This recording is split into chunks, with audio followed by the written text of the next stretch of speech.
Olá, meus caros Champions, tudo beleza? Aqui eu quero falar mais uma vez aqui sobre história com vocês e nesta aula falando sobre os povos islâmicos. Assunto sempre muito cobrado em prova e que você confere aqui no nosso canal. Vamos ficar atento então, ajeita essa postura e vem comigo.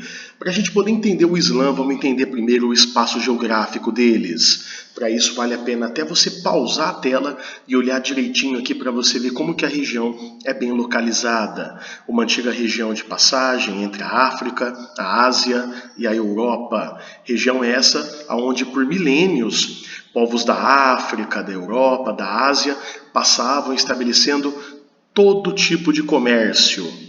Através desse comércio aí, muitos beduínos estavam envolvidos também com esses transportes e cidades árabes também conseguiram enriquecer. Vamos falar um pouquinho da Arábia pré-islâmica. Muito antes de Maomé, a Arábia se dividia em tribos urbanas e tribos beduínas.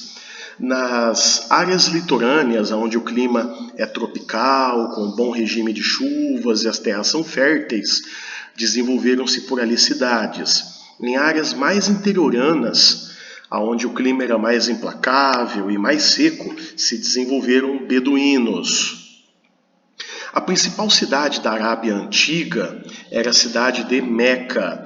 Na antiguidade, a cidade era um grande centro comercial, era uma importante área de passagem e, além de ela atrair muitos mercadores, ela atraía muitos romeiros também, que iam lá para fazer todo tipo de peregrinação religiosa, ou seja, pessoas que viajavam grandes distâncias para ir lá rezar e também para prestar adoração às divindades da Caaba.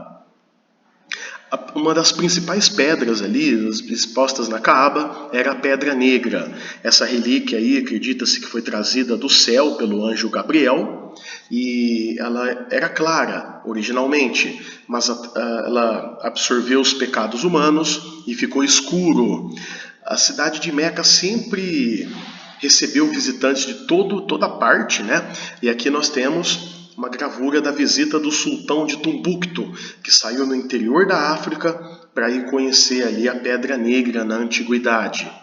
Acredita-se que a Pedra Negra veio do céu e que ela tinha um motivo divino, mas a verdade é que ela é um meteorito. A história do islamismo é bastante polêmica, pois ela é fortemente ligada ao anjo Gabriel e seus aparecimentos a Maomé, como a gente vai ver aqui nos próximos instantes. Vamos falar um pouquinho mais sobre as tribos beduínas do deserto. Os beduínos praticavam todo tipo de comércio, levando mercadorias de norte a sul, leste a oeste, conheciam as passagens ali da época pelos perigosos desertos que havia, e os beduínos estabeleciam conexões culturais e também de comércio com vários outros lugares, com beduínos chegando para fazer comércio até em Constantinopla, que era um importante império, resquício da época dos romanos ainda. As tribos urbanas, muito próximas a rios ou a áreas litorâneas, envolviam cidades que se desenvolveram bastante no período. As tribos urbanas compunham cidades com grandes áreas comerciais ali e muito fluxo de capital. No caso da área urbana da cidade de Meca, ela era controlada pelo clã dos Quraishitas. Guarda esse nome que a gente vai voltar nessa informação depois. Até aqui então, o ideal seria você conseguir responder essas 4 perguntas que está na tela. Pode pausar a tela se quiser. Você teria que responder onde surgiu o islamismo, religião muito importante, que eu ainda vou falar dela. Se for o caso, assista esse vídeo quantas vezes forem necessária. Nome da pedra, que era tida como sagrada para os islâmicos, atividade econômica dos beduínos e também o que é a caravana. Tudo isso são práticas ali da época, são conceitos que eu expliquei até aqui, que estavam diluídos aí na telinha, e é importante que você acompanhe. Vamos falar um pouquinho mais aqui então da cidade de Meca. Ela era o coração das cidades árabes, extremamente desenvolvida, com comércio muito próspero ali da época, e como você pode ver pelas gravuras aqui, ela tinha uma forte importância econômica e política naquela época ali. Aí entra o nosso personagem Maomé, na verdade seu nome era Muhammad bin Abdallah. Abdallah nasceu em 540 e era filho de um ramo pobre da tribo dos Quraishitas. Órfão de pai e mãe, ele foi criado pelo avô paterno Abu Muttalib. Com 12 anos, Maomé entrou no mundo das caravanas. Viajou de Meca para Yatrib e nas caravanas conheceu Palestina, Sicília, Pérsia, Constantinopla. Acredita-se que Maomé era um cara bem viajado e que tinha conhecido as religiões monoteístas do Ocidente. Monoteísta é aquele que adora apenas um Deus. O Ocidente tinha importantes religiões monoteístas como o cristianismo e o judaísmo. Já a região de Maomé, a Arábia, era fortemente dividida em religiões politeístas, ou seja, adorando vários deuses e também forças da natureza. Maomé era considerado um homem calmo, de bom temperamento, flexível e digno de confiança. Aos 25 anos, ele se casa com uma viúva rica, Khadija. Teve 4 filhas com ela, das quais apenas uma, Fátima, lhe gerou descendentes. Maomé era um homem comum que, por volta do ano 640, recebeu a visita do anjo Gabriel. Maomé estava recitando no topo do Monte Hira, quando o anjo Gabriel apareceu para ele e recitou a Shahada, dizendo: "Só há um Deus, que é Alá, e Muhammad é seu último profeta." Essas palavras são muito importantes no livro sagrado do Islã, o Corão, que já vamos falar dele também.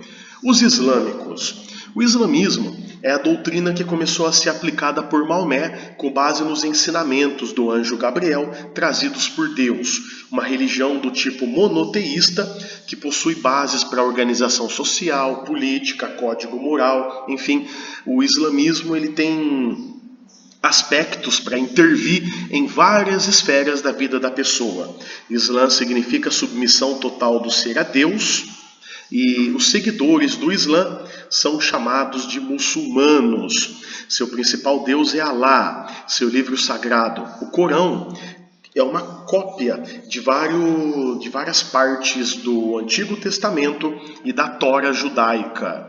Maomé começa a converter sua família, depois converte seus amigos, e com o passar do tempo, os amigos dos amigos. Maomé vai começando um culto poderoso naquele momento ali, e ele vai ficando cada vez mais influente com essa nova religião.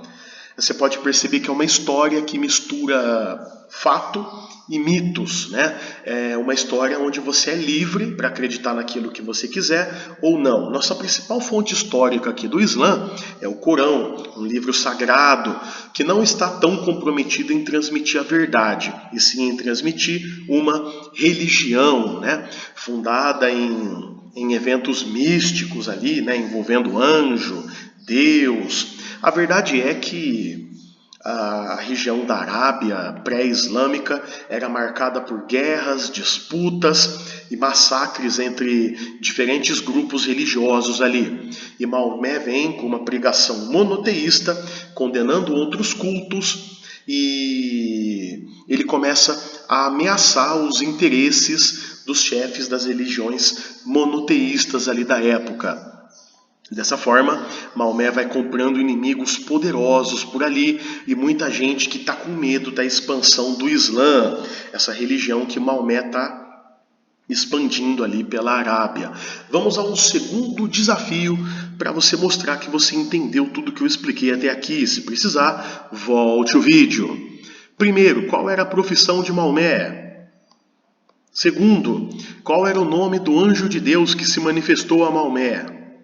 Qual a idade que Maomé tinha quando ele se tornou profeta? Você pode ver que aqui no que eu escrevi ficou Muhammad, mas eu estou falando Maomé. É porque no Oriente, ali na tradição islâmica, ele é o Muhammad bin Abdallah, né? Os islâmicos chamam ele de Muhammad, né? Um dos nomes mais comuns do mundo, graças ao profeta. Aqui na América, né, no Ocidente, ele ganha um nome com uma versão aportuguesada, que é Maomé, vê, Muhammad, Maomé, não é? E por último aqui a pergunta, nome da tribo que dominava a cidade de Meca. Eu já tinha falado também o nome dela anteriormente. Maomé acaba fazendo a hégira, né? Ele tenta tomar Meca, não consegue, é derrotado, recua para a cidade de Yátribe e consegue dominar Yátribe, sua primeira grande conquista, renomeando Yátribe para Medina, a cidade do profeta. A hégira ocorre em 622 e marca o início do calendário muçulmano. O profeta do Islã, no caso Maomé, enfrenta forte oposição, converte toda a população de Yátribe ao Islã e pratica a jihad, ou a guerra santa, né? A guerra de conversão das pessoas ali da época. A jihad chega em Meca com 10 mil seguidores, eles conseguem dominar a cidade de Meca. A cidade é uma importante ponto comercial ali. Maomé toma o poder, faz uma administração com mão de ferro, toma cidades vizinhas e vai expandindo aquela religião através da violência e da pregação. Essa é a expansão do Islã, né, que vem da palavra jihad, que significa persistir, insistir na religião, né? Eles destroem os ídolos da Kaaba, que eram mais de 360, deixando apenas a Pedra Negra, que até hoje está exposta lá em Meca, na Arábia Saudita. O profeta morre por volta de 632, não deixa herdeiro, o que causa um racha ali no islamismo, muita briga. Após a morte de Maomé, as vertentes do Islã, como a xiita, mas especialmente a sunita, consegue dominar vastas áreas, como você vê aqui no mapa, os domínios atuais do Islã. O Islã é a religião, na opinião de alguns autores, a que mais se expande pelo mundo, né? Uma religião que está muito musculosa, ela está ganhando muito espaço na Europa e no continente americano. Isso inclui o nosso setor do continente americano. Existem duas grandes, importantes ramificações do Islã, como você está vendo comigo aqui, a sunita e a xiita. Vale a pena pausar o vídeo para dar uma lidinha aqui. Dúvida? Manda para mim aí nos comentários. A gente pode fazer continuações, pode expandir esse assunto, é só me trazer. Sunitas, xiitas acabam brigando ali na região do Iraque. Até hoje, né, nós temos isso. E vamos falar do Alcorão, que é o livro sagrado do Islã, né? O livro sagrado, algumas vertentes dizem que é melhor que ele fique em árabe e que o praticante aprenda a falar esse idioma para ele poder estudar o Alcorão em sua integridade.